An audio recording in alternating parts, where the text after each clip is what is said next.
undoubtedly, a lot of people have eaten half a muffin and they put on 1 to 4 pounds, 1 to 3 pounds. Now, unless that muffin was last year's regifted Christmas fruitcake, it didn't weigh 1 to 3 pounds. Right? Yes. Okay.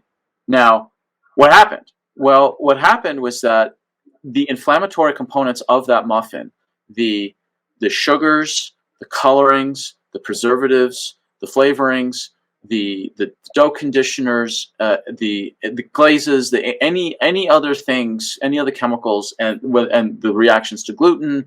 There's lots of different molecules in there that people could be reacting to. It creates it's an inflammatory response in the body. So what happens is that inflammatory chemicals damage cells, nerve cells, organs, tissues, fascia. They're damaging. So one of the ways that the body can deal with just this sudden rush of inflammatory chemicals is basically poisons. Is the solution to pollution, solution to poison, the solution to toxic chemicals is dilution. So what happened is your body will now retain water, swell up, in order to dilute the inflammatory damaging chemicals to do what? Buy the liver and kidneys time to filter them out. What happens in a bee sting? A bee doesn't inject a half quart of water into your arm. That doesn't happen. What it does is it injects venom, to which the body reacts. Oh no! Venom! Quick! Dilute it! Yes. Flood it with water so the venom doesn't corrode through your skin, muscle, bone, joints, blood vessels, and nerves to cause way more damage. So there's this swelling effect, which is a protective mechanism on the part of the body to stop corroding from damaging dangerous chemicals. In this case, venom, but in the muffin's case, it could be, you pick any number of the ingredients I just mentioned prior. So now imagine, instead of a bee injecting your arm and it's the arm that swells up, you have this like systemic internal bee sting that's like this slow moving bee sting where your whole body is swelling up because it's now absorbing and digesting into the whole body.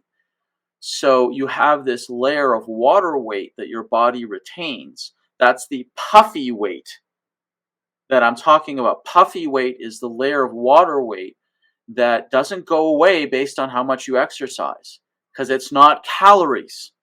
That extra weight, that extra layer, that's not calories. That's water.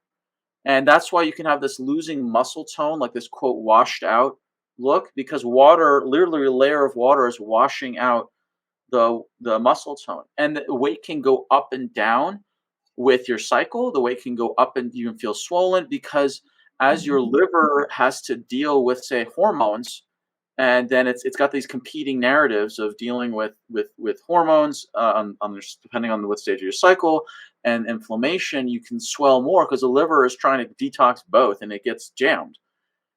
Then you have this other phenomenon that you can gain 1 to 3 pounds quickly and then lose them quickly with seemingly no rhyme or reason, because if you don't, like most people, like they can lose weight if they skip a meal, and that's not necessarily calories. Usually that's giving your body more time to drop the inflammatory load.